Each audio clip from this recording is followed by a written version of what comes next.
Hello student, अभी हम लोग देखेंगे कि नॉट फॉर प्रॉफिट ऑर्गेनाइजेशन और लाभकारी संस्थाओं का वित्तीय विवरण बनाने के पहले हम लोगों को किस किस बात की जानकारी होनी चाहिए ताकि हम उसको आराम से बना सकें।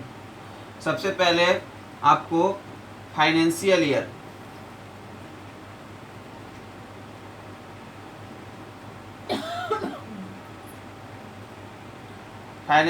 के बारे में पता होना चाहिए। फाइनेंशियल ईयर क्या होता है? तो फाइनेंशियल ईयर क्या है? जब जनरली क्या होता है कि कोई भी व्यापारी या कोई भी संस्था अपना हिसाब किताब जो है 1 साल के लिए रखता है, 12 महीना के लिए। तो फाइनेंशियल ईयर यानी जिस समय का जितने समय का वो हिसाब किताब करेगा तो उसको उसका फाइनेंशियल ईयर या वित्तीय वर्ष कहते हैं। वो दो फॉर्मेट में हम लोग यूज करते हैं। कोई भी संस्था दो तरह से यूज करता है, या तो जैसे 1 जनवरी 2017 से लेकर के 31 दिसंबर 2017, ये क्या है? ये 1 साल हुआ बिजनेस का या हिसाब किताब का 1 साल हुआ। इसी 1 साल का के बीच में जो भी कुछ इनकम हुआ है, जो भी कुछ खर्च हुआ है, लॉस हुआ है, तो कि इस 1 तारीख से ले करके 31 दिसंबर, 1 जनवरी से लेके 31 दिसंबर तक जो 12 महीना हो रहा है, इसी का हम लोग सारा हिसाब रखेंगे। अब इसके बाद अगर साल चेंज हो गया, क्या होगा? 1 जनवरी 2018 अगले दिन हो गया से फिर 31 दिसंबर 2018, ये क्या होगा? ये अब दूसरा वित्तीय वर्ष हो गया, ये इसका अगला वित्तीय वर्ष हो गया। ठीक है, आने वाला वित्तीय वर्ष हो गया। अब मान लो कि हम लोग 1 जनवरी 2017 से 31 दिसंबर 2017 के बीच का सारा हिसाब किताब रख कर रहे हैं, तो हम लोग क्या बोलेंगे? अब अगले इस वित्तीय वर्ष को, आने वाले समय को हम लोग क्या कहेंगे? आगामी वित्तीय वर्ष। और जो बीत गया है उसको हम लोग, वो कौन सा ईयर होगा? वो होगा 1 जनवरी 2016 से 31 दिसंबर 2016, यानी जनवरी से दिसंबर तक ये वित्तीय वर्ष है। जनवरी से दिसंबर चलने वाला इस रूप में हो सकता है आपका वित्तीय वर्ष।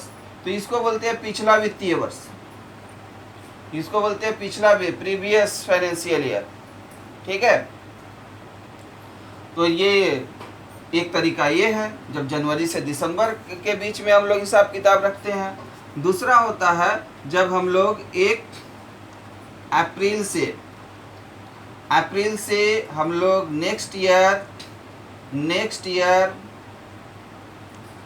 मार्च 31 मार्च तक को हम लोग वित्तीय वर्ष बनाते हैं।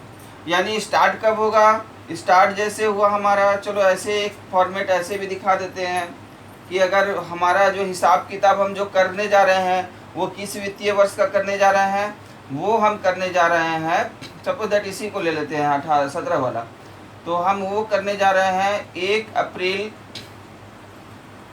2017 से 31 मार्च 2018। देखो, अब 1 अप्रैल 2017 से चलेंगे तो हमारा जो है 12 महीना का पूरा होगा 31 मार्च 2018 को। तो ये जो 12 महीना का जो 1 साल हुआ, ये हमारा क्या हुआ? इसको हम लोग करेंट ईयर भी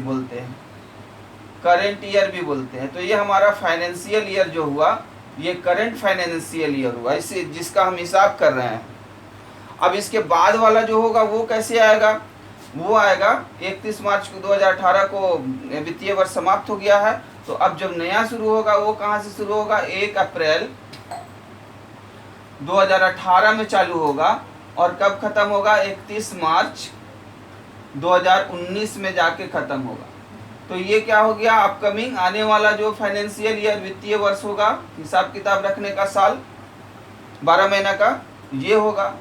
तो इसको हम लोग बोलते हैं नेक्स्ट ईयर या अपकमिंग है, जो भी है। अब ये है, इसके पहले भी जो हमारा गुजर गया है वित्तीय साल, बीत चुका है, वो उसको अगर हम लोग लिखना चाहें तो वो क्या होगा, इसके पहले वाला कब होगा, देखो ये समाप्त हुआ, ये स्टार्ट हुआ 1 अप्रैल 2017 से, तो ख़त्म कब ये हुआ होगा 31 मार्च, सॉरी ये ख़त्म कब हुआ होगा, ये स्टार्ट हुआ होगा 1 अप्रैल 2017 है, तो 1 अप्रैल 2016 से 31 मार्च 2017, 1 अप्रैल 2016 को चालू हुआ, 31 अप्रैल 2017 को ख़त्म हुआ। अब 31 मार्च मार्च को ख़त्म हुआ, मार्च ख़त्म हो गया तो अगले दिन जो होगा 1 अप्रैल 2017 इसका स्टार्टिंग होगा, ठीक है, और वो कब चलेगा 31 मार्च 2018 तक।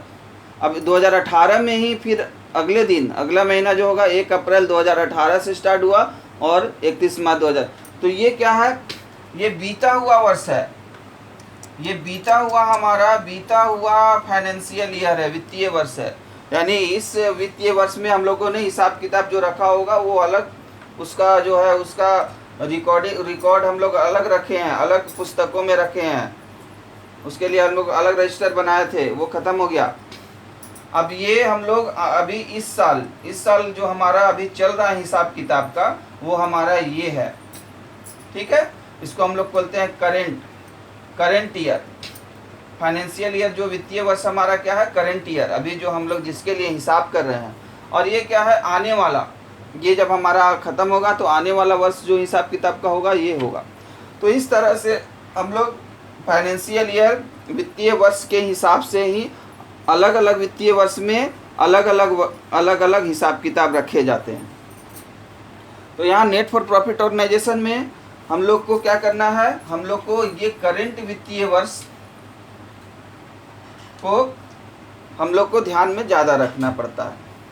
तो अब ये सबसे पहले हम लोग जान गए कि फाइनेंशियल ईयर क्या है, वित्तीय वर्ष किसे कहते हैं, और इसी वित्तीय वर्ष के लिए हम लोग करेंट चालू वित्तीय वर्ष के लिए हम लोग हिसाब किताब करते हैं बिजनेस का, चालू वित्तीय वर्ष के लिए हिसाब किताब करते हैं बिजनेस का।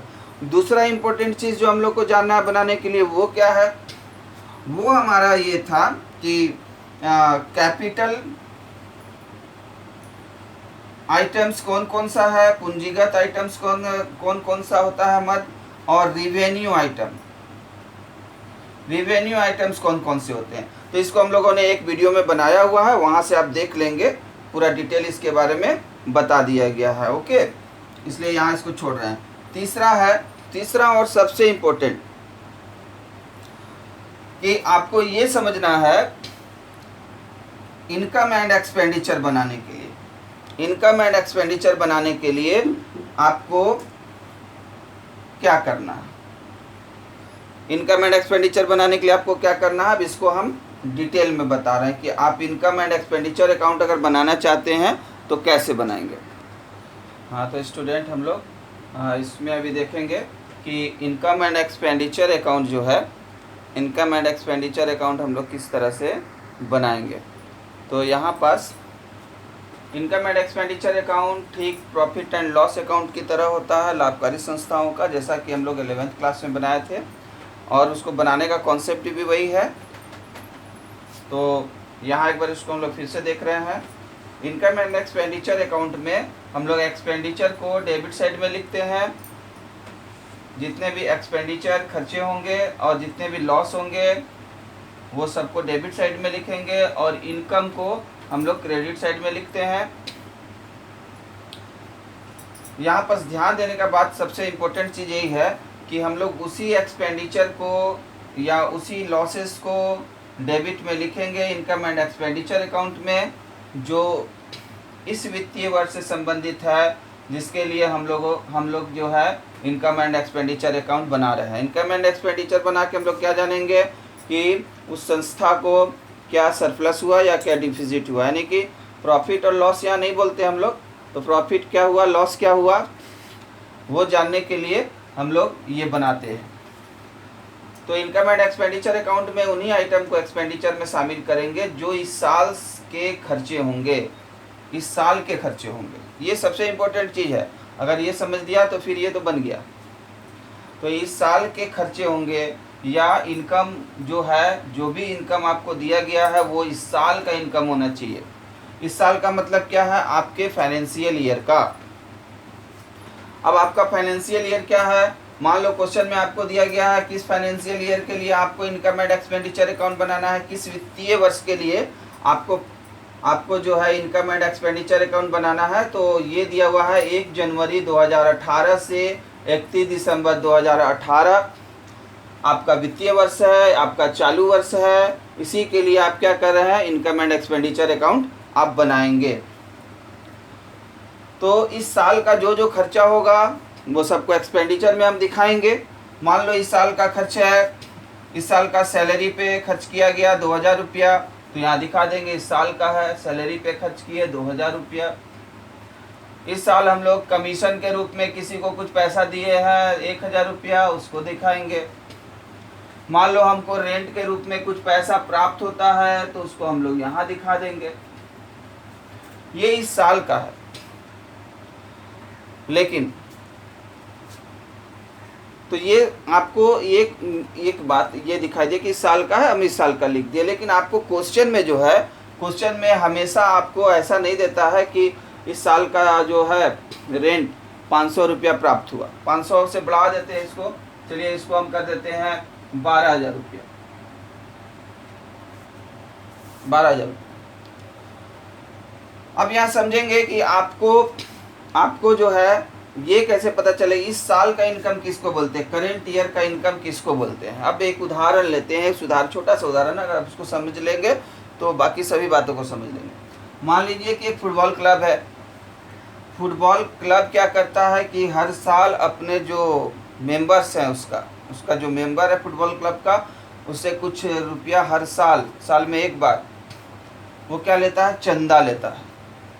तो मान लीजिए कि ऐसे 100 लोग हैं, 100 मेंबर हैं, और सबसे साल में कितना रुपया लेता है, 10 रुपया लेता है, 10 रुपया लेता है। यानी हर साल उसको चंदा से कितना इनकम होता है, 1000 रुपया। ठीक है, 1000 रुपया हर साल इनकम है उसका चंदा से। चंदा यानी सब्सक्रिप्शन से उसको 1000 रुपया मिलना चाहिए। लेकिन ऐसा कोई ज़रूरी नहीं है कि सभी लोग, जितने 100 के 100 लोग हैं वो दे ही दे। मान लीजिए ये तो मिलना चाहिए उसको। इस साल कितना मिला, इस साल 90 लोगों ने ये दिया, 10 रुपया दे दिया, 900 रुपया मिल गया। ये 900 रुपया रिसिप्ट हो गया, प्राप्त हो गया, रिसिप्ट प्राप्त हो गया। और कितना नहीं मिला, नहीं मिला, 10 लोगों से नहीं मिला, 10 रुपया के हिसाब से कितना नहीं मिला, 100 रुपया नहीं मिला। तो यहाँ देख रहे हैं कि हमारा जो इनकम है सब्सक्रिप्शन के थ्रू, उसका 2 भाग है। एक है जो हमको मिल गया कैश में, और जो दूसरा है जो हमारा उधार रह गया। उधार वाले को कहते हैं आउटस्टैंडिंग हो गया, उधार रह गया, इस साल बाकी रह गया हमारा, इस साल तो खत्म हो गया, नहीं मिला। तो हमको मिला कितना, 900 रुपया। तो हम लोग इनकम किसको बोलेंगे, सब्सक्रिप्शन से इनकम किसको बोलेंगे, क्या इनकम रहा। तो सब्सक्रिप्शन से इनकम हम लोग 900 रुपया नहीं बोलेंगे जो कैश में मिला है। इनकम का मतलब होता है, इनकम का मतलब होता है कि इस साल जो आपको मिलना था वो अमाउंट, जो आपको मिलना चाहिए था वो अमाउंट, यानी एक्रूड, उपार्जित, यानी आपने जो कमा लिया था, जो आपका होना चाहिए था, जिसके लिए आपने काम कर दिया है, उस अमाउंट को हम लोग कहते हैं उपार्जित। जैसे यहाँ उपार्जित कितना था, 1000 रुपया। 1000 रुपया हमको मिलना चाहिए 100 मेंबर के अनुसार, 1000। तो ये हमारा इनकम है 1000। इसके इनकम के दो पार्ट होते हैं, एक होता है कैश में जो मिला और एक जो उधारी रह गया, आउटस्टैंडिंग रह गया। दो पार्ट होते हैं। यहाँ पास कैश वाला पार्ट कितना है 900 और उधारी वाला पार्ट कितना है 100। तो ये दो पार्ट है। लेकिन इनकम क्या है हमारा, इनकम ये दोनों को मिला करके हमारा ये इनकम 1000 रुपया है। यानी इनकम उसको कहते हैं जो उधार हो या कैश में मिल गया हो, वो दोनों को मिला के कहेंगे। लेकिन उसका वो कब का होना चाहिए, वो 1 जनवरी 2018 से 31 दिसंबर 2018 के बीच का उपार्जित कमाया गया इनकम होना चाहिए, उसको हम लोग कहेंगे। अब इससे थोड़ा सा आगे बढ़ते हैं। अब यहाँ आप देख रहे हैं कि 100 रुपया क्या हो गया, आउटस्टैंडिंग हो गया। इसी तरह से क्या हुआ था पिछले साल भी 10 रुपए के हिसाब से 95 लोगों से मिला था। ये इनकम कितना होना चाहिए था 1000, ये इनकम है। मिला कितना कैश में, तो 95 लोगों ने दे दिया था पिछले साल 10 रुपए के हिसाब से, तो 950 रुपया मिल गया था कैश में। और आउटस्टैंडिंग कितना रह गया था, 5 लोगों से 10 रुपए के हिसाब से 50 रुपया आउटस्टैंडिंग उधारी रह गया था पिछले साल। अब ये जो पिछले साल जो 50 रुपया उधारी रह गया था हमारा सब्सक्रिप्शन चंदा का पैसा जो नहीं मिला था, हो सकता है इस साल क्या हुआ वो यहाँ आकर के मिल गया। पिछले साल का आउटस्टैंडिंग यहाँ आकर के मेरे करंट ईयर में जो है, इस साल जब हम आए तो पिछले साल का बकाया हमको इनकम प्राप्त हो गया। तो क्या बोलेंगे, हमारा इनकम कितना हुआ 1000 प्लस 50? नहीं, ये इनकम जो था ये पिछले साल का ही इनकम था, इस साल का इनकम नहीं था। हमको हाँ इस साल में आके मिला है, लेकिन वो किस साल जन्म लिया था, किस साल का हिस्सा था, किस साल के इनकम का हिस्सा था, वो पिछले साल का आमदनी का इनकम का हिस्सा था, इसलिए वो उसी साल का इनकम माना जाएगा। प्राप्त हमको कैश में यहाँ हो रहा है, लेकिन हम यहाँ इसको इनकम में, देखो प्राप्ति अलग चीज़ होता है, प्राप्त हुआ वो अलग चीज़ है, लेकिन वो इस साल का इनकम नहीं कहलाएगा। प्राप्त हो रहा है, इसको हम रिसिप्ट बोलेंगे, प्राप्त हुआ है, लेकिन वो इस साल का इनकम नहीं है। तो इस साल के इनकम में इसको हम लोग शामिल नहीं करेंगे, ठीक है। इस साल के इनकम में इसको शामिल नहीं करता। तो हमारा इनकम कितना हुआ अभी 1000 है, इस साल का इनकम 1000 कहलाएगा। अब इसी तरह से अगले साल भी हो सकता, अच्छा ठीक है, और कुछ हो सकता है। इस साल हमको क्या हुआ, करंट ईयर में 10 लोग ऐसे हैं जिन्होंने क्या किया, एडवांस दे दिया 10 रुपया करके एडवांस दे दिया। तो एडवांस हमको मिल गया। एडवांस किसके लिए मिला, हमको अगले साल के लिए मिल गया एडवांस। मतलब अगले साल ये 10 लोग क्या करेंगे, पैसा नहीं देंगे, क्योंकि उन्होंने आने वाले वर्ष के लिए एडवांस इसी साल में हमको कैश थमा दिया मेरे हाथ में। तो हमको और कितना पैसा मिल गया, 100 रुपया। तो ये भी मेरा इस साल का इनकम नहीं कहलाएगा, इनकम में शामिल नहीं होगा। क्यों, क्योंकि ये जो पैसा है, ये जो चंदा है, एक्चुअल में ये कहाँ का इनकम है, आने वाले वर्ष का इनकम है।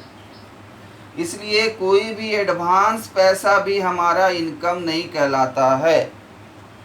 पिछले साल का 2 नंबर, पिछले साल का जो आउटस्टैंडिंग था, उधारी पैसा जो मिला है, वो भी इनकम में शामिल नहीं होगा, ठीक है।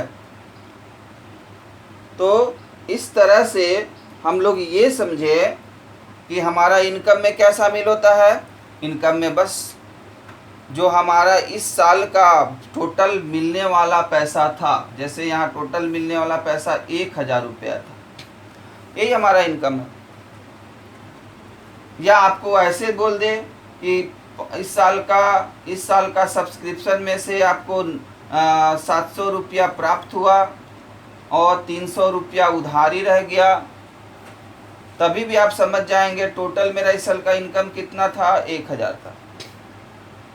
तो हमारा इस साल का वो पैदा किया हुआ, उसके लिए काम किया होना चाहिए, वो इस साल का इनकम होना चाहिए, चाहे वो उधारी हो या मिल गया हो। ठीक है, तो इस तरह से हम लोग इसको इनकम में लेते हैं। तो यहाँ पास हम लोग उन्हीं इनकम को दिखाएंगे जो इस साल का है। जैसे यहाँ सब्सक्रिप्शन से कितना आया 1000।